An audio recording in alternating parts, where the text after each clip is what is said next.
Vaginal health గురించి and వాటి యొక్క ఏదైతే మీరు ఒక ప్రోడక్ట్ ఒక సొల్యూషన్ తీసుకొచ్చారన్న సొల్యూషన్ గురించి చెప్తారు. మామూలుగా మీరు అన్నట్టు వెజైన్ అనేది స్వతహాగా క్లీన్ చేసుకునే క్యాపబిలిటీ ఉన్నటువంటి ఒక అవయవం. మన వాళ్ళకి తెలియక ఏం చేస్తారు, వాటర్ తో ఎక్కువగా చేస్తారు. మీరు అది డూషింగ్ అంటారు. వాటర్ తో ఏంటంటే ఫోర్స్ఫుల్ గా క్లీన్ చేయడానికి ట్రై చేస్తారు. యాక్చువల్ గా వెజైనా ఇన్నర్ గోడ మీద ఏముంటుందంటే లాక్టోబాసిల్లస్ అనే గుడ్ బ్యాక్టీరియా స్పీసెస్ ఎక్కువ ఉంటాయి.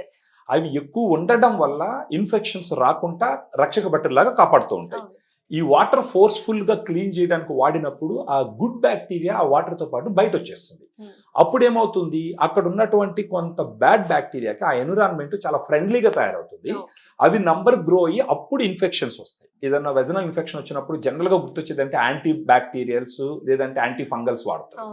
అవి ఏంటంటే సిమ్టమాటిక్ రిలీఫ్ మాత్రమే, మన రక్షక బట్టలు మనం కాపాడాలి. అలా కాపాడాల్సి వచ్చినప్పుడు ఫెమి డిలైట్ అనేది ఒక ప్రోడక్ట్. ఫెమి డిలైట్ అంటే దీంట్లో 2 రకాల గుడ్ బ్యాక్టీరియా ఉంటుంది. లాక్టోబాసిల్లస్ రామ్నోసిస్ HN001, తర్వాత లాక్టోబాసిల్లస్ అసిడోఫిలస్ LA14. అయితే ఇప్పుడు కొంతమంది డాక్టర్స్ వెజైనల్ వాషెస్ యూస్ చేయకూడదు అంటారు కదా, సో వాటికి అండ్ దీనికి డిఫరెన్స్ ఏంటి? And this is a tablet form, right? ఇది క్యాప్సూల్ ఉంటుంది. వెజనల్ వాషెస్ అనేటివి ఏంటంటే మేడప్ విత్ కెమికల్స్ అన్నమాట. ఆ కెమికల్స్ ఫ్రీక్వెంట్ గా వాష్ చేసుకోవడానికి అసలు వాష్ చేయకూడదు ఫస్ట్ ఆఫ్ ఆల్. లేదు ఫ్రీక్వెంట్ గా వాష్ చేస్తూ ఉన్నారు అంటే ఈ కెమికల్స్ వల్ల ఇరిటేషన్ వస్తుంది, అక్కడ రెడ్నెస్ వస్తుంది, బర్నింగ్ సెన్సేషన్ వస్తుంది, ఇన్ఫ్లమేషన్ వస్తుంది. అది ఫైనల్ గా వెజైనటిస్ కి దారి మారిపోతుంది. వాళ్ళు ఒక ప్రివెంటివ్ గా ఒక వెజైనల్ హెల్త్ ని కాపాడుకోవడానికి వాడవలసినటువంటి ఒక సప్లిమెంట్ వచ్చేసి ఫెమి డిలైట్. ఒకసారి ఈ వాటర్ తో క్లీన్ చేయడం వల్ల ఈ గుడ్ బ్యాక్టీరియా బయట వెళ్ళిపోయింది అనుకోండి, ఈ pH పెరుగుతూ పోతుంది, ఆల్కలైన్ కి వెళ్ళిపోతుంది. ఒక 7 దాటిందంటే ఆల్కలైన్ వెళ్ళిపోతుంది. ఆల్కలైన్ కి వెళ్ళిందంటే ఏమవుతుందంటే ప్రాబ్లమ్, అక్కడ ఉన్న బ్యాడ్ బ్యాక్టీరియా ఓవర్ గ్రోత్ అయ్యి అప్పుడు ఇన్ఫెక్షన్స్ వస్తాయి. వీటన్నిటికీ సొల్యూషన్ ఏంటంటే ఫెమి డిలైట్.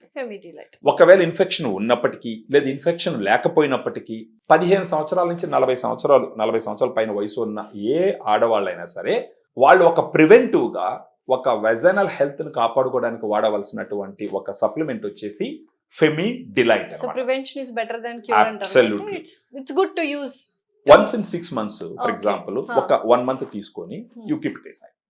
ఆ తర్వాత 6 months తర్వాత again you take it for 1 month and keep it aside. దీని నుంచి ఎటువంటి సైడ్ ఎఫెక్ట్స్ కానీ లేదండి. ఇది FSSAI ప్రొడక్ట్. ఇది సో FSSAI ప్రొడక్ట్స్ అంటే మీకు బీయింగ్ ఎ డాక్టర్ మీకు తెలుసు, without prescription it can be used అన్నమాట. దీన్ని వాడడం వల్ల ఒక 7 days లోనే డిఫరెన్స్ తెలుస్తుంది అన్నమాట.